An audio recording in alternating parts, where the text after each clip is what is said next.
మిత్రులందరూ నమస్కారం. నేను మీ సురేష్ మేకల. ఈరోజు మనం సీనియర్ రైతు అయినటువంటి మన గోపాలరావు గారి నిమ్మ తోటలో ఉన్నాము. సీనియర్ అయినటువంటి మన సారు రండి సార్, గోపాలరావు గారు. ఈయన ఇంచుమించు 45-50 సంవత్సరాల నుంచి కూడా వ్యవసాయం చేస్తున్నారు. ఇప్పుడు మనం ఆయన చెప్పే సలహాలు సూచనలు నిమ్మ తోటలకి ఎలా సాగుబడి చేయాలి ఏంటి అనేది ఆయన చెప్తారు. ఆయన కూడా మనం తీసుకుందాము. అలాగే ఈ వీడియో ఎక్కడ కూడా స్కిప్ చేయకుండా చూడండి. ఇప్పటివరకు మన ఛానల్ ఎవరైతే సబ్స్క్రైబ్ చేసుకోలేదో సబ్స్క్రైబ్ చేసుకోండి. మరిన్ని వీడియోల కోసం లైక్ చేయండి, షేర్ చేయండి, సబ్స్క్రైబ్ చేయండి. Thank you one and all. T Narasapuram మండలం వరంపాలెం గ్రామం. నా పేరు మర్రనేని గోపాలరావు. నేను గత 10 సంవత్సరాల నుంచి నిమ్మ తోటలో వ్యవసాయం చేస్తున్నాను. కానీ నాకు ఈ సంవత్సరం ఉన్నంత తోట అయితే ఈ సంవత్సరం ఉన్నట్టుగా నాకు ఇన్ని సంవత్సరాల్లో నాకు ఎప్పుడూ లేదు. నేను ఈ సంవత్సరం డాక్టర్ ఆర్ఎస్ఎస్ గారి ప్రోటోకాల్ ప్రకారం ఫాలో అయ్యి చేస్తున్నాను. నేను దాని మూలాన్ని నాకు చాలా బాగుంది. నేనైతే ఆయన చెప్పిన ప్రోటోకాల్ ప్రకారం చేస్తున్నాను కానీ బలం మందులు అయితే మాత్రం చాలా తక్కువగా వేసింది. ఒకసారే నేను వేసిందండి తోటలో. సార్, మీరు ఏ ఎరువులు వాడతారు? మీరు ఎంతకాలం నుంచి వ్యవసాయం చేస్తున్నారు? దీనికి ఎలా ప్రాసెస్ చేస్తున్నారో చెప్పండి. ఎరువులు అంటే నేను వర్మీ వేసేవాడిని అండి. వర్మీ కంపోస్ట్ వేసేవాడిని. ఏమంటే తర్వాత ఈ సంవత్సరం ఏంటంటే బలం వేసింది అయితే ఒకసారి. అయితే ఆర్ఎస్ఎస్ గారు ప్రోటోకాల్ ప్రకారం మందులు స్ప్రేయింగ్లు అవి మాత్రం ఆయన దీంట్లోనే బలం మందులు కూడా ఆయన చెప్పినట్టే చేసుకుంటూ వచ్చామండి. రసాయనిక ఎరువులు అంటారా, సేంద్రియ ఎరువులు అంటారా? సేంద్రియ ఎరువు కొంత, రాసాయనిక ఎరువు కొంత. వాటి పేర్లు చెప్పండి సార్. ఆవద పిండి వేసానండి. తర్వాత డిఐపి సూపర్ వేసాం, కానీ పొటాషు వేసాం. అయితే అవి మాత్రం చాలా తక్కువ మోతాదుల్లో వేసామండి. అయినా కానీ తోట మంచి బలంగా ఉంది. ఒకటి నాకు ఈ 10 సంవత్సరాల్లో ఎప్పుడు కూడా ఇంత గ్రోత్గా ఎప్పుడూ లేదండి తోట. నిమ్మ తోటకి ఇంత గ్రోత్ ఎప్పుడు లేదండి. కేవలం ఏంటంటే మనకి ఎవరో ఊరినే అయితే చేయరండి. అంటే ఎవరో ఊరినే చేయాలంటే చేయరు. ఇప్పుడు ఆర్ఎస్ఎస్ గారు ఏ టైంలో ఎనీ టైంలో మనం ఫోన్ చేసామంటే అసలు ఆయన తెల్లారిపాటికి ఫోన్ దీంట్లో టైం పెట్టేస్తున్నారండి. నేను ఫోన్లో మీకు లైన్లో ఉంటానని ఆ టైంలో ఫోన్ చేసినా సరే, ఒకవేళ మధ్యాహ్నం 2ంటికో 1 గంటకో ఫోన్ చేసి పడుకుంటారేమో అనుకుంటా చేసినా కానీ అప్పుడు కూడా లిఫ్ట్ చేసేస్తున్నారు ఫోను. దిగుబడి ఎలా వస్తుందండి ఈ సంవత్సరం? ఎలా ఉంటుందని చూడాలి. తోట మాత్రం ఇంచుమించుగా నేను అనుకుంటాం, ఇక నాకు మాత్రం నేను ఎప్పటి నుంచో నేను 16-17 సంవత్సరాల వయసు కాడి నుంచి బోల్డెన్ రకాల వ్యవసాయాలు చేసుకుంటూ వచ్చాను. అయినా ఈ సంవత్సరం తోట ఉన్నంత గ్రోత్గా మాత్రం ఈ 10 సంవత్సరాల్లో లేదండి. ఇదంతా నేను ఆ ఆర్ఎస్ఎస్ గారు ఫాలో అవుతాం, ఆయన చెప్పింది ఫాలో అవుతాం మూలానే నాకు ఇలా ఉందని నేను అనుకుంటున్నా. అంటే ఎవరో ఊరినే మాత్రం చేయరు. ఆయన గురించి అనవసరం కామెంట్లు పెడతాం మాత్రం అంత పద్ధతిగా కూడా ఉండదు. ఎందుకంటే ఆయన చెప్పిన టైం కాడ నుంచి మొత్తం అంతా రాత్రుల వరకు కష్టపడైనా కానీ మనకి ఏ మందు కొట్టాలో మొత్తం అన్నీ మనకు ఫోన్లో పెట్టి,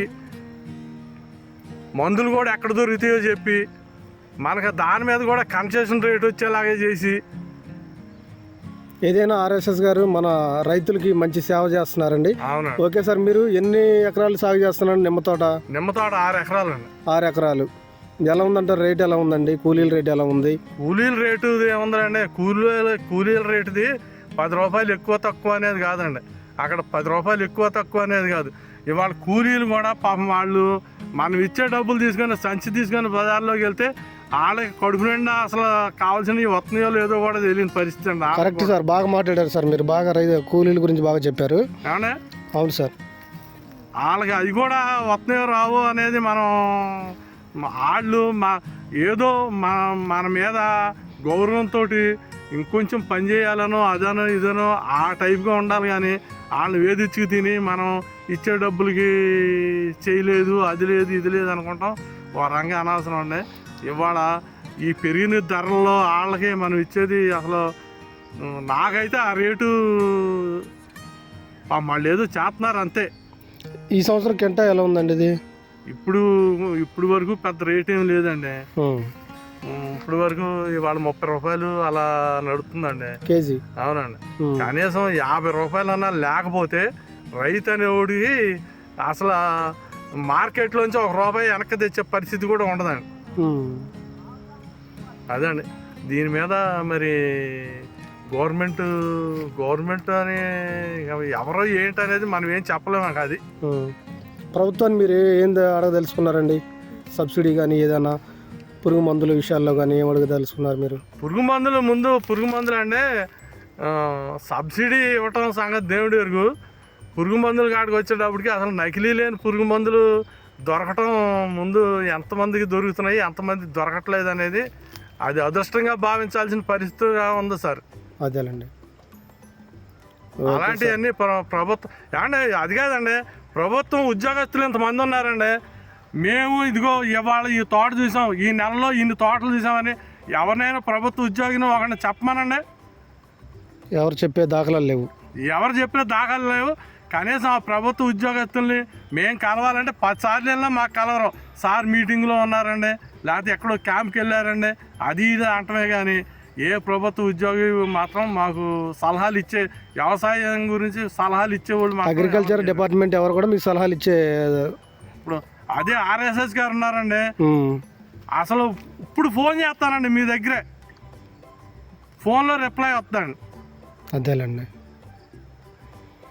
రైతులకు మీరు ఏం చెప్పదలుచుకున్నారు సార్? మీరు ఏ ఎరువులు వాడాలి, ఎలా దిగుబడి చేయాలని ఏం చెప్పగలుగుతున్నారు? ఏదైనా రైతులు కానండి మామూలుగా అప్పటికప్పుడు ఏదో ఒకటి చేసుకొని ఒడ్డెక్కిపోదామనే ఆలోచనతో రైతు చేసినానండి. అది కూడా ఈ కెమికల్ మెన్యూర్స్ ఎక్కువ వేసినా ఏం పనులు అవ్వవండి. అవునా? ఈ రోజున ఎకరం ఎంత ఉందండి కౌలు రైతుకి ఎలా ఉందండి నిమ్మ? కౌలు రైతు అంటే కౌలు రైతులు ఈ సంవత్సరం ఎలా ఉంటారో తెలియదండి. ఎందుకంటే చాలా తోటలు పుయ్యి లేదు, అసలు ఏమీ లేదు. ఇప్పుడు వరకు చాలా చిరాకుగా ఉన్నాయండి. చాలా మామూలు ఎకరం ఎంత ఉందంటారు కౌలు అయితే ఈ టైంలో? కౌలు ఇవాళ 2 లక్షలు చెప్తున్నారండి తోట అండి ఎకరం. ఆ 2 లక్షలు పెట్టుకుంటే దాంట్లోంచి 50,000 కూడా బయటకు వచ్చేలాగా ఇవ్వండి. గత సంవత్సరం ఎలా ఉంది సార్? గత సంవత్సరం ఇంచుమించు నిమ్మ తోటలో రైతులందరికీ డబ్బులు బాగానే వచ్చినాయండి. ముందు 2-3 సంవత్సరాలు కరోనాలో మట్టి అయిపోయారండి. అసలు కోసే దిక్కు లేక కొనే దిక్కు లేక మొత్తం పోయారండి. ఈ సంవత్సరం ఏంటంటే కాపులు తక్కువ, ఖర్చులు పెరిగిపోయినాయి, కాపులు చాలా తక్కువ అండి. రైతులకు మీరు సందేహం ఇవ్వదలుచుకున్నారు? మీరు ఏ ఎరువులు వాడాలి, ఏంటి, ఏం చేయాలని మీరు ఇచ్చే సలహాలు సూచనలు చెప్పండి. ఎరువుల విషయం కాడికి వచ్చేటప్పటికంటే ఇప్పుడు నిమ్మ తోటలకి ముందు ఈ పశువుల ఎరువు అది వేసుకోవాలండి. అంటే అది ముఖ్యం. అది లేనిదే మాత్రం ఏం పని అవ్వదండి. తర్వాత ఏంటంటే వేసే మందులు ఈ డిఏపి, పొటాషు, ఈ సూపరు అలాంటివి అండి తగు మోతాదుల్లో వేసుకోవాలి. కానీ మితిమీరిన మందులు వేసి మనం ఏదో అప్పటికప్పుడు ఏదో ఒకటి చేసేద్దాం అనుకుంటే మాత్రం ఏ వ్యవసాయం కూడా ముందుకు రాదండి. ఆ సంవత్సరం కాసినా వచ్చే సంవత్సరం మళ్ళీ తెగుళ్ళు బారిన పడిపోయి దోమ ఉందంటారా? దోమకాటు అవి సహజంగా ఉంటాయండి. అవన్నీ ఏంటంటే మందులు స్ప్రేయింగ్లు చేసుకొని అసలు సరైన సలహా ఇచ్చేవాళ్ళు మాత్రం మాకు లేరండి. ఎవరు లేరు. ఆయన ఎవరో మా పులివెందలండి అయింది. ఆయన యూట్యూబ్లో అలా మీకు మళ్ళీ అలా తగిలేరు. ఆయన చెప్తుంటే ఆ ప్రోటోకాల్ మీదే మేము ప్రాసెస్ అవుతున్నామండి. ఆయన ఇచ్చే సలహాల ద్వారా పర్వాలేదంటారా? కొంచెం ఆయన సైంటిస్ట్ అండి, అగ్రికల్చర్ సైంటిస్ట్ అండి. ఆయన సలహాలు చాలా బాగున్నాయండి. నాకైతే చాలా బాగుంది. మీలాగే లక్షలాది మందికి ఆయన ఇస్తున్నారండి. మీ ఒక్కరికి కాదు, లక్షలాది మంది మేము కూడా చూసామండి. ఆయన ఇచ్చే ప్రతిదీ కూడా మేము చూస్తూ ఉంటాము. ఆయన చెప్పే సలహాలు సూచనలు కూడా చాలా బాగున్నాయి. మీతో పాటు రైతులను అందరినీ కూడా మేము తీసుకుంటున్నాము, వాళ్ళ దగ్గర నుంచి ఫీడ్బ్యాక్ తీసుకుంటున్నామండి. వాళ్ళు కూడా చెప్పేది మీలాగా చెప్తున్నారు. ఆర్ఎస్ఎస్ గారు చాలా బాగా వివరిస్తున్నారని మాత్రం లిఫ్ట్ చేయకుండా ఉంటారండి. ఉమ్. ఆయన మీద కొంతమంది ఏంటంటే అనవసరమైన మెసేజ్లు పెట్టి ఆయన డిస్టర్బ్ చేస్తున్నారండి. ఇప్పుడు ఊరిని ఎవరు చేస్తారు చెప్పండి? ఎవరు చేయరు సార్. ఇప్పుడు లక్షల జీతాలు ఇస్తున్నారు గవర్నమెంట్ ఉద్యోగస్తులు. ఏమన్నా ఏ రైతుకి ఆ తోట చూశాను, లేకపోతే ఈ నెలలో ఈ 2 తోటలు చూసా, ఈ 1 తోట చూశాను అనేది చెప్పమనండి ఏ ఉద్యోగస్తుంది అయినానండి. అసలు అగ్రికల్చర్ డిపార్ట్మెంట్ ఎవరు పట్టించుకున్న దాఖలాలు లేవండి. ఓకే సార్, మీ విలువైన సమాచారాన్ని మాకు ఇచ్చినందుకు థ్యాంక్ యూ అండి. Thank you sir. Thank you very much.